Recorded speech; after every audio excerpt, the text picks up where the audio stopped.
Bem-vindos ao Pergunta Simples, o vosso podcast sobre comunicação. Nesta edição, aventuro-me pelo universo, para mim desconhecido e fascinante, da mistura dos sons, das palavras, das máquinas que aprendem as palavras e que conseguem responder com resumos escritos do que falamos. Já vos vou contar tudo. Na semana em que tivemos o Web Summit em Portugal e que o Festival Pods escolheu os melhores podcasts nacionais, gravei uma conversa com o Tiago Ferreira, engenheiro e criador de aplicações que usam a inteligência artificial para transcrever a fala e empreendedor desta área do digital. E descobri que o mundo está a andar cada vez mais depressa.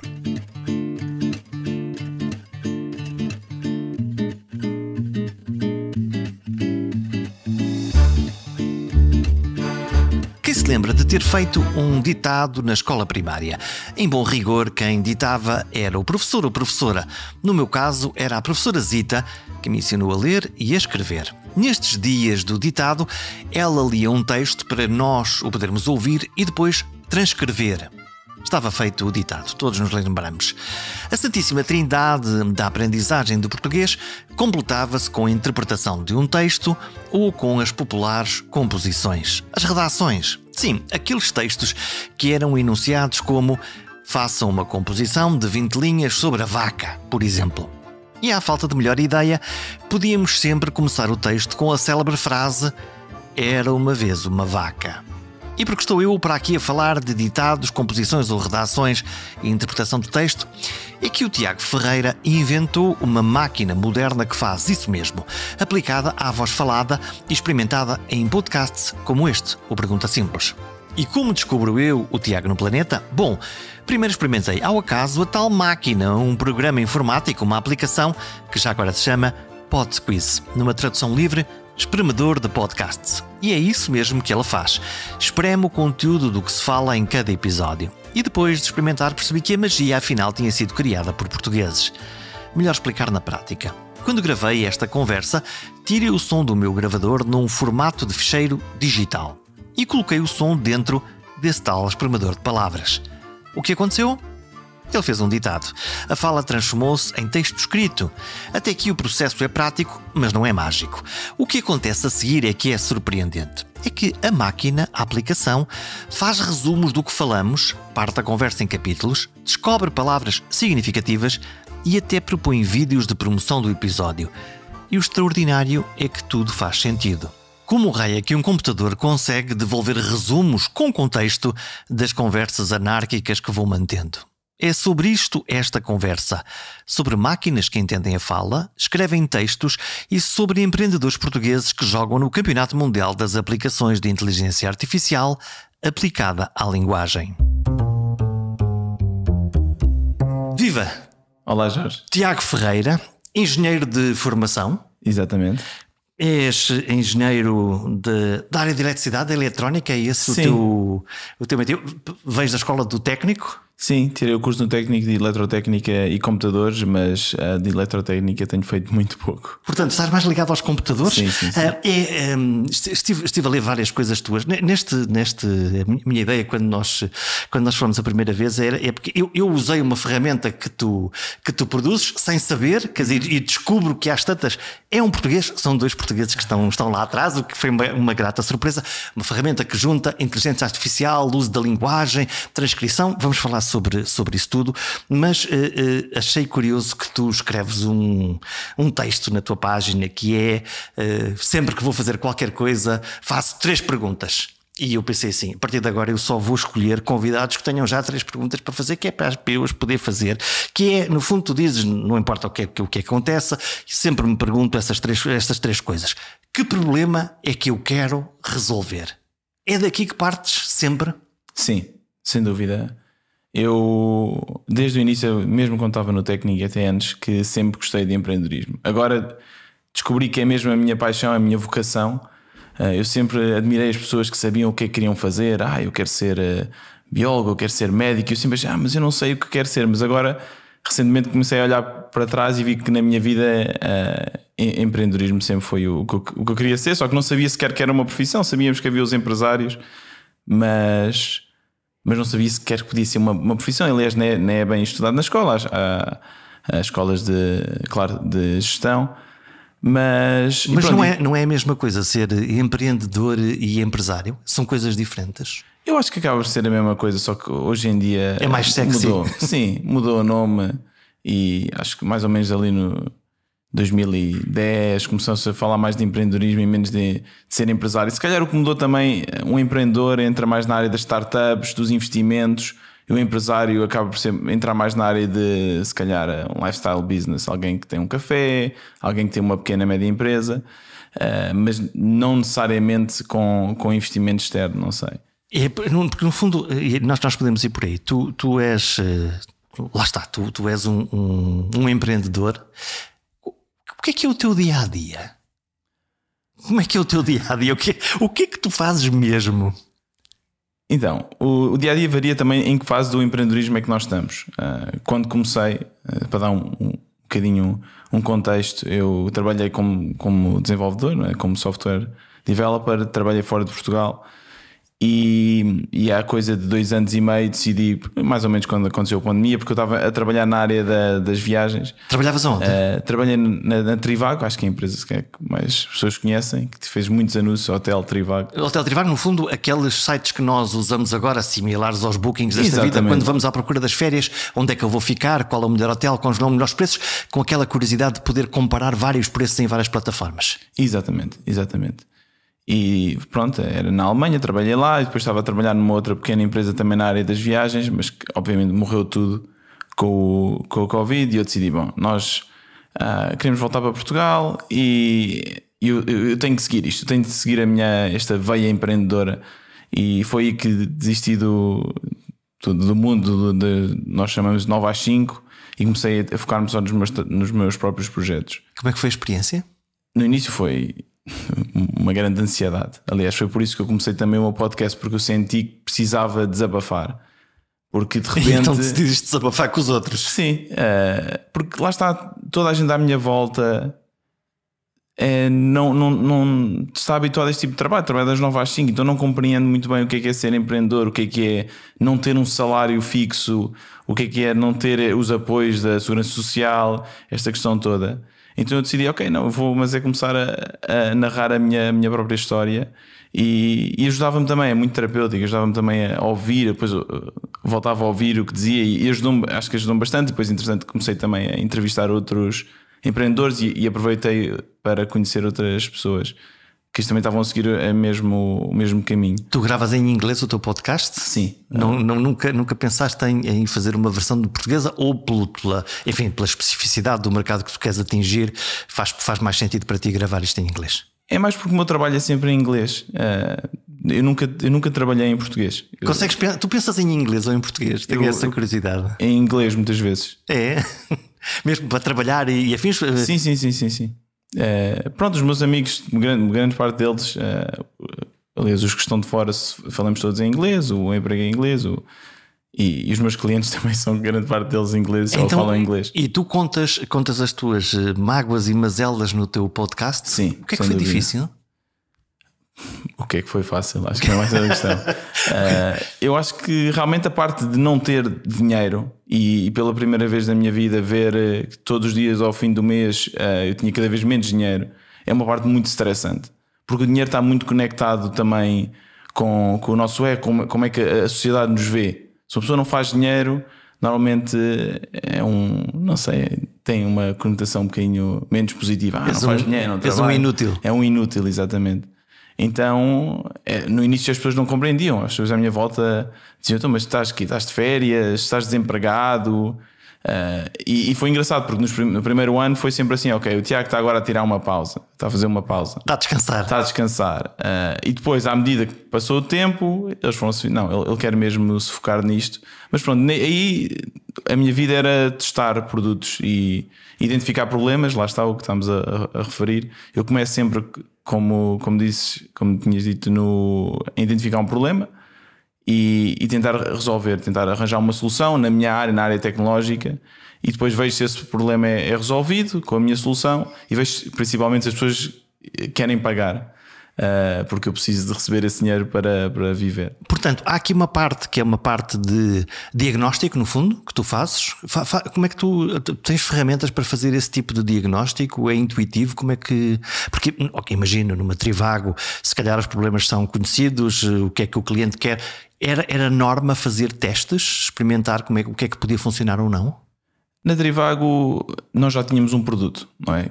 Ou seja, depois de uma certa fase, é isso vamos falar, já não é tanto resolver o problema, é como é que conseguimos tirar mais dinheiro desta solução que nós arranjamos. Transformar uma boa ideia numa vaca leiteira. Exatamente. A Trivago era mesmo isso. De qualquer das formas, claro que faziam muitos testes, faziam testes pessoalmente, em que traziam pessoas ao escritório, faziam testes também analíticos, mas para mim é um bocadinho... Eu não tenho assim nenhuma ferramenta específica, mas é mais redes sociais. O Reddit, o Twitter, LinkedIn. Às vezes, se tenho uma ideia, normalmente tento ter uma ideia numa área em que eu gosto. Eu gosto sempre de dizer que gosto de resolver os meus próprios problemas e de ser o primeiro utilizador. Por isso é que o projeto do PodSqueeze, tendo eu um podcast, conheço melhor a área, sei quais são os problemas. E foste à procura, no fundo, de uma coisa que te facilitasse a vida. Exatamente. Eu quero falar sobre o PodSqueeze, porque o PodSqueeze explicarás melhor do que eu o que é o PodSqueeze, mas no fundo, para mim, e neste podcast que usei já várias vezes, é uma forma de transformar esta nossa conversa em texto, portanto, transcrevê-la, mas depois há ali um passo mágico que para mim é interessante, que é de fazer resumos coerentes daquilo que lá estava. E, portanto, é interessante e eu quero falar sobre a questão do PodSqueeze. Aliás, podemos falar do PodSqueeze. O que é o PodSqueeze para quem não é deste universo dos podcasts? O que é que tu te propuseste quando pensaste? Não sei onde é que tiveste a ideia, não sei onde é que tens ideias. Há um sítio para ter ideias? No chuveiro costumo ter muitas ideias. O chuveiro é o meu sítio predilecto. Lá está. E o problema é como é que a gente toma nota de uma ideia. É acabar logo, secar e escrever. Abrir a porta do chuveiro e pensar lá alguém para... Como é que te aparece? O que é o PodSqueeze? Eu fiz uma descrição muito redutora, se calhar.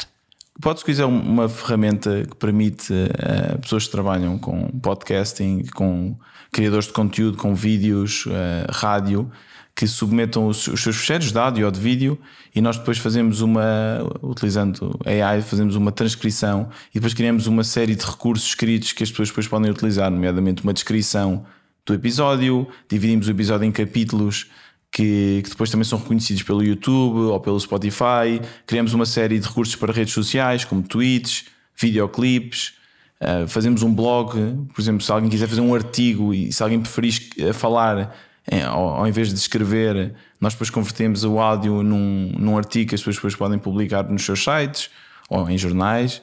E pronto, é isto resumidamente. Diabo, eu estou a imaginar que isto pode acabar no meu desemprego, porque não tarda muito, tu crias uma ferramenta que consiga fazer perguntas e gravar alguma coisa e eu deixo de ter função social.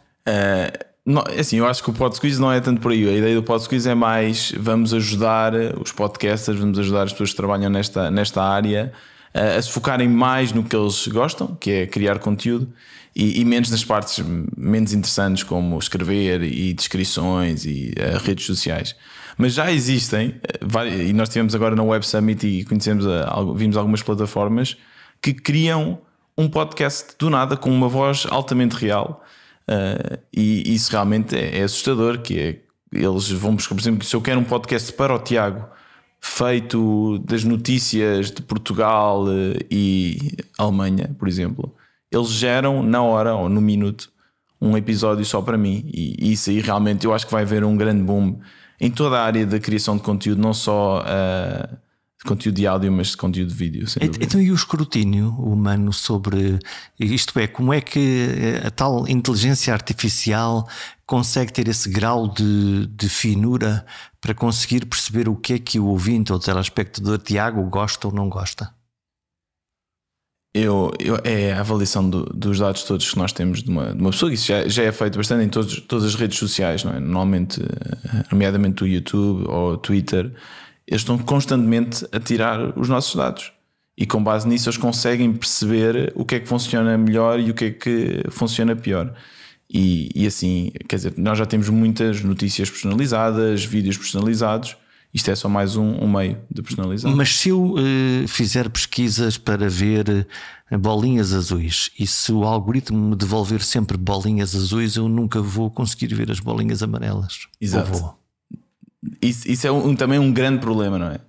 A questão da diversidade, no fundo, é isto. Das sociedades serem cada vez mais polarizadas por causa também das redes sociais. Porque lá está, voltando à ideia da vaca leiteira e de tentar ter o máximo de dinheiro.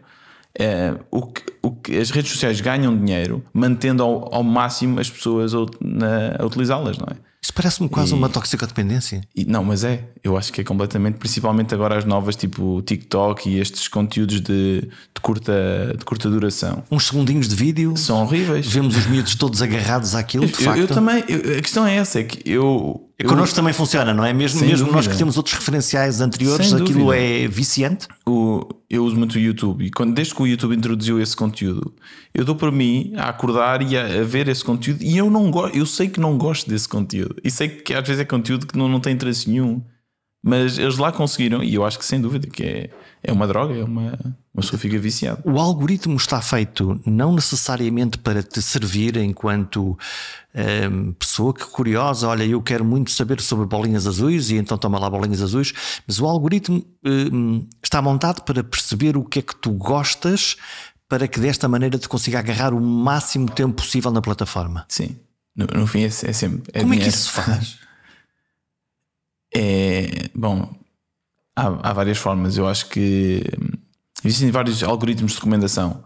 O mais simples é por exemplo, se eu e tu, Jorge, gostamos das mesmas coisas, um vídeo que funcionou para ti também vai funcionar muito bem para mim. Portanto, há uma analogia do mesmo tipo de cliente. Estas pessoas habitualmente gostam destas coisas, toma lá. Exatamente. E depois temos uma série de métricas que eles conseguem medir, nomeadamente se puseste um like, o tempo que tiveste a ver o vídeo. O tempo que estiveste a ver? Sim, sem dúvida. Se fez o a máquina consegue saber se eu estive lá mais tempo ou menos tempo? Claro. Até eu saltar para outra coisa ou fechar a página.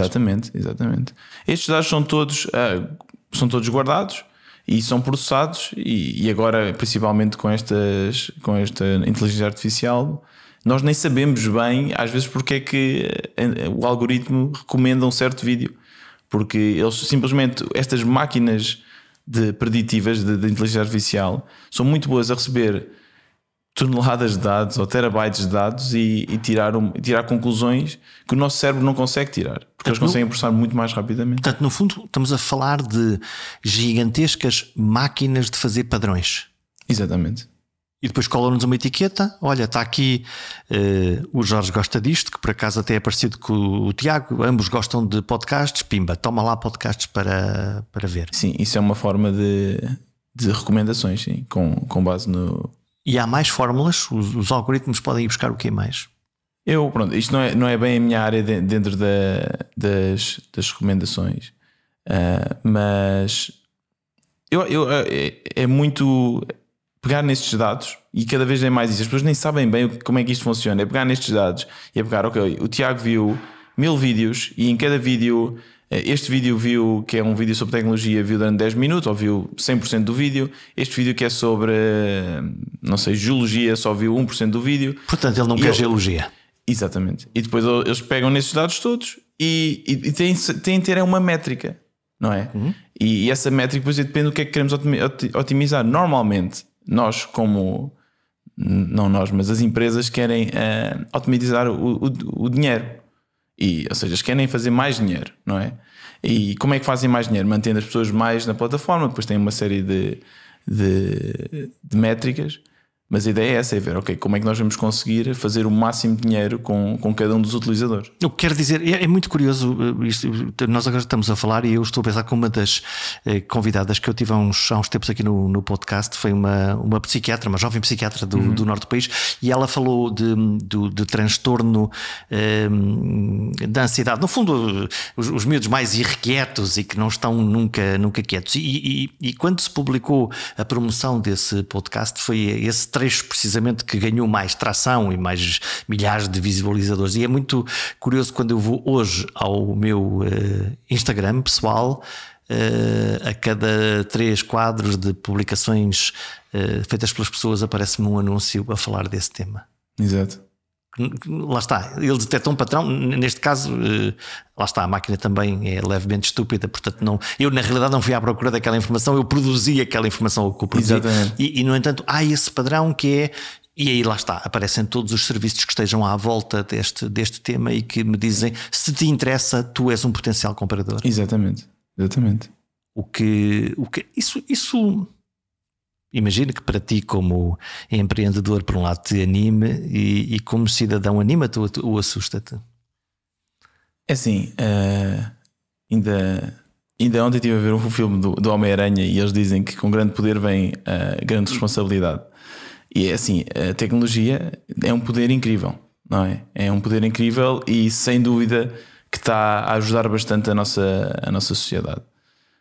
Mas pode ser para o bem e pode ser para o mal. Eu acho que nós temos também de nos adaptar e perceber e ensinar nas escolas como utilizar a tecnologia para beneficiarmos ao máximo dela e não temos os problemas, tanto como por exemplo as drogas, não é? Uma droga pode ser um medicamento ou pode ser uma droga mais nefasta. Por isso a mim não me assusta, porque eu já cresci com a tecnologia, eu sei controlá-la, eu consigo reconhecer o que é bom e o que é mau.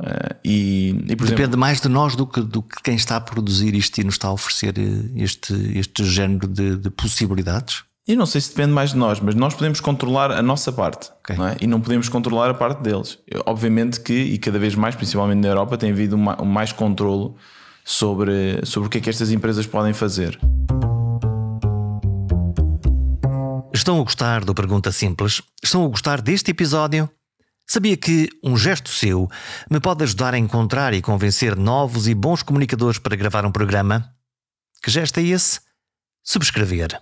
Na página perguntasimples.com tem lá toda a informação de como pode subscrever.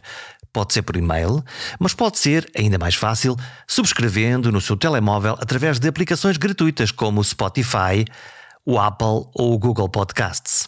Assim, cada vez que houver um novo episódio, ele aparece de forma mágica no seu telefone.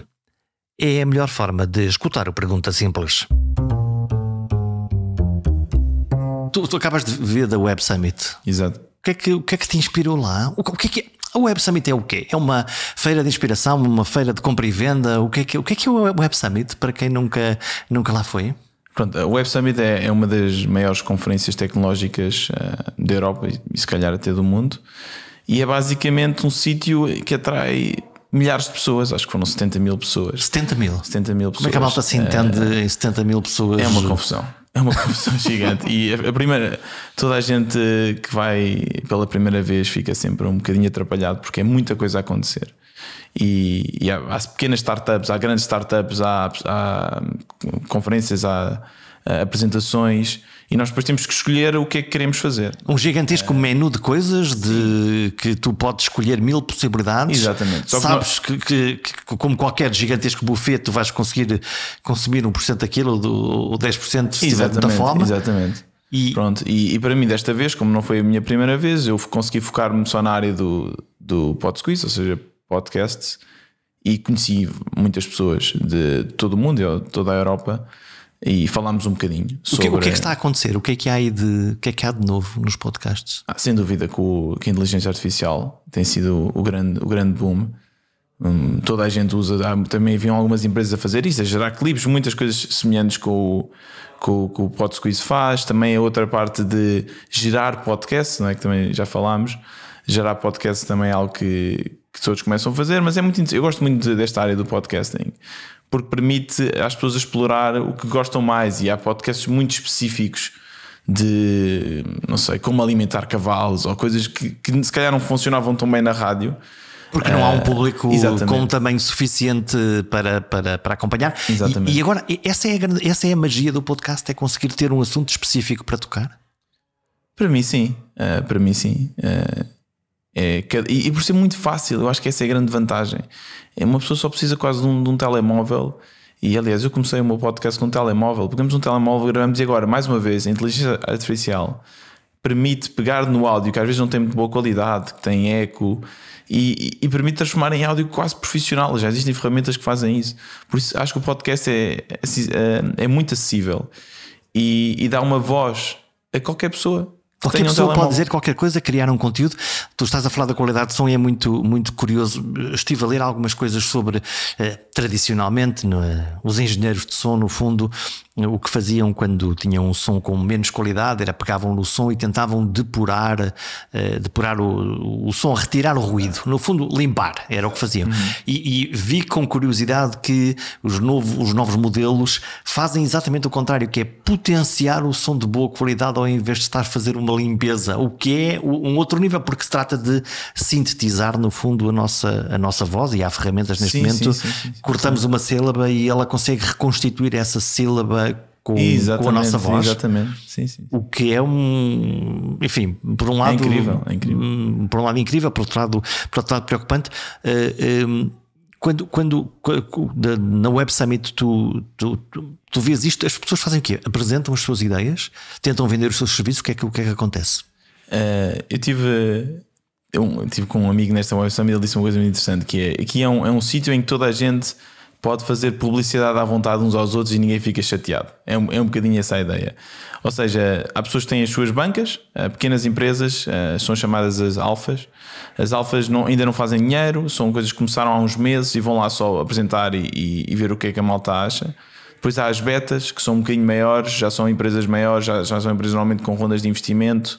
E depois há aquelas mais tipo a Shell, empresas que já têm muitos anos disto e têm umas bancas um bocadinho mais desenvolvidas. Onde é que entram os unicórnios aí? Os unicórnios é uma fantasia ou é real? Aquilo, o unicórnio no fundo que capta a partir de um determinado valor de investimento. Exato, são os 1.000 milhões. 1.000 milhões? Sim, quando uma empresa é valorizada como 1.000 milhões são considerados um unicórnio. Normalmente significa que um dos investidores valorizou a empresa, ou seja, comprou uma parte dessa empresa com uma valorização de 1.000 milhões. Agora já não se fala tanto disso. É engraçado, porque até vi uma das palestras era o fim do unicórnio e o início do centauro. Eu não fui lá porque estamos fartos do unicórnio e vamos matá-lo e criar um bicho novo. Exatamente. Eu não fui lá porque já sabia que aquilo não ia ser assim nada em termos de conteúdo. Depois também há assim muito conteúdo que é mais sensacionalista e não, para mim não tem assim grande valor. Então tu valorizaste o quê? O que é que das coisas todas que tu foste lá está petiscando na Web Summit, o que é que te fascinou? O que é que ligou a tua inveja, pessoal? Disse assim: epá, aquilo é que era, isto aqui é que era interessante eu também poder desenvolver. Pronto, desta vez o que eu fiz foi mais aquilo. Nós também temos uma aplicação que nos dá, podemos ter acesso a todas as pessoas que vão ao Web Summit. Contactos, portanto. É uma lógica de rede. Exato. Sim, é tipo uma rede social, é tipo um LinkedIn só para a Web Summit. E os meus 3 dias lá foram só mandar mensagens a pessoas relacionadas com o podcasting e marcar reuniões de 10, 15 minutos com elas. E pronto, eu não me foquei desta vez não me foquei muito em ver o que é que estava a acontecer, o que é que... Foste lá como promotor no fundo. Sim, mas já agora uma área que eu achei muito interessante foi na área da saúde e realmente, mais uma vez, inteligência artificial com a área da saúde, que eu acho que é incrível, porque pela primeira vez vamos conseguir ter tratamentos mais personalizados para doenças que são raras, que normalmente não há tanto investimento, não é? Porque só afetam uma baixa porcentagem da população, e agora estas aplicações porque conseguem pegar em dados, se calhar, de outros contextos e aplicar ao contexto daquela doença. Quer dizer que conseguir encontrar dentro dos grandes números soluções que se podem aplicar a grupos muito pequenos de pessoas. Exatamente.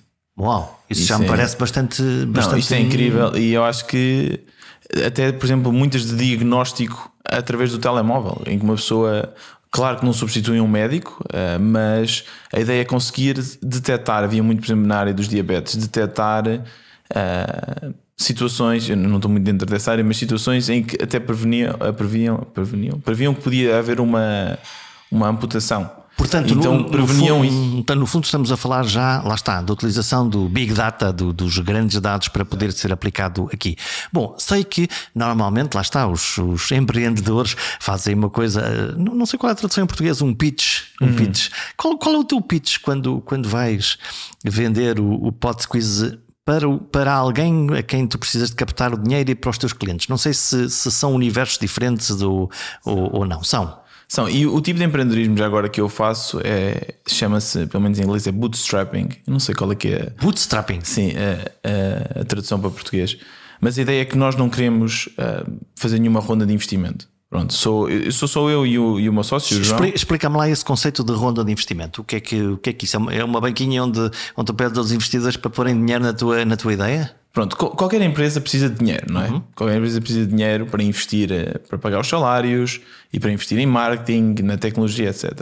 E a grande diferença entre bootstrapping e a parte dos startups mais tradicionais e dos unicórnios e levantar dinheiro é como é que estas empresas conseguem obter esse dinheiro. Como é que captas o dinheiro? Como é que captamos o dinheiro? E depois a segunda parte, como é que remuneras, se forem investidores, como é que remuneras esse investidor? Exatamente. Pronto, e na área mais tradicional, normalmente é com esses pitches, com essas rondas de investimento, ou seja, nós temos de conhecer uma série de pessoas com dinheiro, com muito dinheiro, às vezes são empresas, bancos de investimento, outras vezes são os business angels, são uma pessoa que fez muito dinheiro e quer investir o seu dinheiro. E vamos lá, fazemos um pitch, ou seja, apresentamos a nossa empresa, dizemos, olha, é assim que te vamos conseguir fazer dinheiro daqui a X tempo e vamos utilizar o dinheiro que nos vais dar para fazer isto e precisamos de 1 milhão de euros, por exemplo. E com esse dinheiro eu planeio fazer isto ou aquilo. Exatamente. Isso é o clássico. Okay. Mas tu usas outro modelo. Sim, nós usamos um modelo diferente, que é, nós desde o momento que lançámos o PodSqueeze que estamos a fazer dinheiro.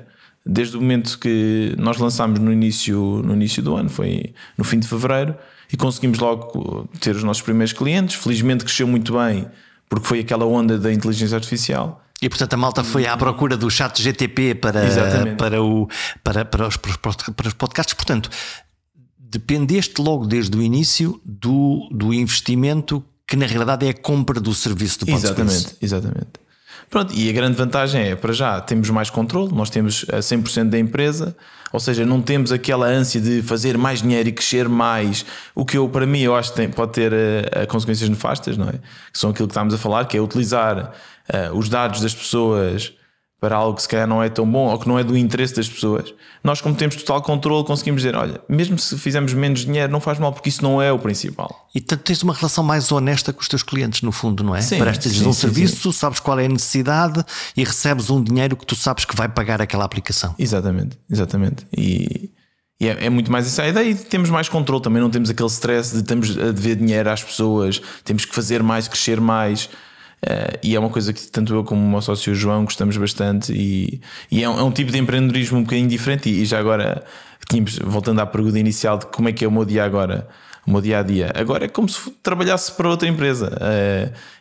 Pronto, eu sou o empregado e o empregador de certa forma, e acordo e dizer, ok, quais são as tarefas que temos de fazer, temos de desenvolver esta nova funcionalidade. O que é que faz o João? Qual é o seu contributo para este projeto? Ele é mais na área de design. Pronto, ele faz mais a área de design, a área de marketing, e eu sou mais a área do desenvolvimento da plataforma. Portanto, estão a seguir o caminho da Apple, não é? Que seja bonito e que nos ofereça alguma coisa prática. Sem dúvida, sim. Olha, a minha curiosidade, como é que o PodSqueeze, esta ferramenta que tu inventaste, consegue ouvir a voz humana e transformar voz em texto? Porque quando eu vou ao Google pesquisar um discurso qualquer do Presidente da República, o Google vai à procura das notícias que algum jornalista fez, mas não me vai encontrar a voz do Marcelo Rebelo de Sousa. Exato. Pronto, a tecnologia de transcrição não é feita por nós. Nós utilizamos outros serviços que já fazem essa tecnologia, e nós basicamente agregamos tudo, não é? Agregamos um serviço de transcrição, um serviço do GPT, e depois pomos a nossa magia também, os nossos algoritmos lá, e entregamos os resultados. Um algoritmo é uma maneira de fazer perguntas? Um algoritmo é um conjunto de instruções que damos a um computador, que depois nos vai obter é tipo uma receita, não é? Ou seja, nós temos os ingredientes E a receita é um algoritmo. A receita para fazer um arroz de pato, por exemplo, acaba por ser um algoritmo em que nós damos uma série de ingredientes e, seguindo aquele passo 1, passo 2, passo 3, etc., obtemos um arroz de pato. E um algoritmo é isso, mas para a área da matemática e da computação. É uma bela analogia, porque sendo a receita a mesma, se for a minha mãe a fazer o arroz de pato, aquilo sai francamente melhor do que se for eu a fazer o arroz de pato, e a receita é a mesma. Mas isso é que é a diferença entre os humanos e os robôs e os computadores, não é? Os computadores são muito mais deterministas, não é? Ou seja, se damos uma série de instruções, vai sair sempre o mesmo no algoritmo. Então, e a criatividade, onde é que entra aí? Porque eu quero voltar à pergunta da criatividade, mas claro. Há uma coisa que me fascinou quando experimentei, que é, por um lado, como eu costumo dizer, as tarefas do macaco não me surpreenderam, no sentido de transcreveu, os tempos estavam certos, isto para mim, mas houve coisas ali que me interessaram muito, que é na resposta que a máquina me dá, por exemplo, encontrar quais são os 10 principais temas do podcast. E eu fiz aquele exercício que é, no último episódio, o que é que eu relevei, eu com o meu espírito ouvinte, e achei isto, aquilo e o outro. E a máquina devolveu-me, eu diria que 90% dos temas que eu disse, estes temas são relevantes, e deu-me isso. Portanto, já estamos num nível diferente, que é como é que nós conseguimos pegar na linguagem, usando computadores que são, em princípio, rápidos, mas binários, para conseguir depois oferecerem alguma coisa que eu, como ser humano, acho que faz sentido. Exato. Que eu consigo validar, no fundo, é isto. Basicamente, isto entra muito na área da inteligência artificial, que veio dar... E realmente o GPT foi uma coisa incrível, porque incrível porque permite-nos ter... Exatamente por isso, porque tem qualidades bastante humanas. Pronto, entrando um bocadinho, se calhar numa parte um bocadinho mais técnica, apesar de eu não ser especialista nesta área da inteligência artificial, mas trabalhos com ela, mas trabalho com ela e estudei um bocadinho sobre ela. O nosso cérebro é uma máquina de previsões. Pronto, nós desde o início, desde bebés, que estamos a receber inputs através dos nossos olhos, dos nossos sentidos, não é? Constantemente. E o nosso cérebro é uma máquina de pegar nisto tudo e também criar padrões. Atenção, não é? Por isso é que também nós temos o racismo e a discriminação, porque também são padrões que são criados, às vezes, involuntariamente no nosso cérebro. Pronto. E o que aconteceu com estas redes neuronais, que tem sido a tecnologia, o algoritmo matemático por trás da inteligência artificial, é que conseguem ser muito semelhantes aos nossos cérebros. Ou seja, eles fazem coisas muito semelhantes, em que nós lhes damos inputs, tal como o nosso cérebro recebe dos nossos olhos, dos nossos sentidos. Estas máquinas também recebem. Todos os dados que nós recolhemos, o GPT foi treinado, por exemplo, todos os dados que já existiam. E agora também existe uma grande conversa sobre, ok, então ele está a roubar. Tal e qual. Portanto, no fundo ele está a copiar e a papaguear uma coisa que houve alguém que pensou e que escreveu. E criou um cérebro. Aquilo acaba por ser um cérebro artificial que depois nos dá tal como o nosso cérebro, nós também não percebemos bem como é que o nosso cérebro funciona, como é que as ideias saem. E é exatamente isso que está a acontecer com a inteligência artificial. E é por isso que nós agora podemos pegar no GPT, dar um script ou uma transcrição do teu podcast e ele vai tirar algo que é bastante humano, que nós não conseguimos perceber, mas porquê? E aí sim já não é tão determinista. Aí sim, às vezes ele pode tirar uma coisa, outras vezes vai tirar outra questão.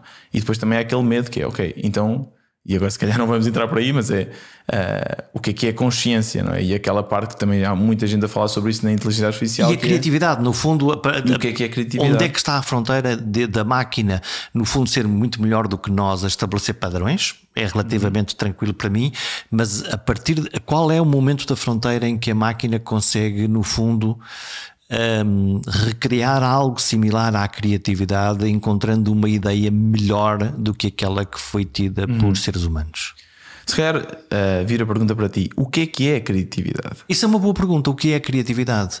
É encontrar uma solução diferente para um problema que já existe? Pode ser? Pode ser, numa questão de um problema, mas também, por exemplo, na parte artística, não é? Fazer um quadro, aí não há necessariamente um problema, não é? Portanto, esta ideia de dizer à máquina desenha-me aí um Da Vinci, ainda nós podemos dizer, ok, é uma cópia porque está a usar no fundo a mesma técnica que aprendeu e que está descrita e que existe. Outra coisa é a própria máquina ser um Da Vinci completamente diferente, que lhe podemos chamar o GPTzinho. Mas mesmo o Da Vinci tirou ideias de outros artistas. Agregou também. Claro, nós temos a aprender, aliás, quando vamos nas universidades, nas escolas, estamos a aprender sobre o conhecimento de outros, não é? E quando fazemos os nossos podcasts, quando criamos o nosso conteúdo, nunca é algo altamente original. Aliás, há muitas músicas, e às vezes há problemas com isso, são muito semelhantes umas às outras, os acordes são muito semelhantes, porque o nosso cérebro, é uma máquina de previsões, é uma máquina que recebe inputs e nós, sem nos apercebermos, acabamos depois de utilizar isto tudo e criar uma ideia nova. E se calhar aí é que é a criatividade. É a magia é da mistura. Exatamente, pegar numa mistura e juntar tudo e fazer algo novo. Será que o GPT já está aí? Se não está muito próximo. Está muito próximo. E essa ideia de máquina de fazer previsões quer dizer a recriação de que à frente de um conjunto de determinadas palavras onde aparecer mais outras palavras que são mais comumente... Exatamente. É essa a mecânica do padrão? A ideia do GPT era muito essa. Recebendo esta frase, qual é que será a próxima frase? Havendo estas ferramentas de inteligência artificial, nós estamos a falar do chat GPT, mas Bard, enfim, agora começaram a aparecer em Bard, literalmente, ferramentas de... O Busilis começa a ser sabermos fazer as perguntas e verificarmos as respostas? Sim, sem dúvida. Eu acho que, mais uma vez, acaba se calhar ser o que nos tem de ser ensinado, acima de tudo, desde pequeninos, que é questionar tudo. Não é? Um bocadinho como na área de filosofia. É o espírito crítico. O espírito crítico é crucial e muitas vezes eu agora uso o GPT para tudo. Para escrever código, para escrever e-mails, para tudo. Já aconteceu eu escrever um código e faço uma pergunta ao GPT: como é que eu faço isto? E ele diz: vai a este site e faz download deste software. E eu, muito bem, vou lá e não existe, o site não existe. Ele criou. Ele disse que supostamente poderia haver uma solução se existisse este site. Entretanto, agora o GPT-4, a nova versão, é um bocadinho melhor, mais inteligente. Mas pronto, ele às vezes alucina um bocadinho.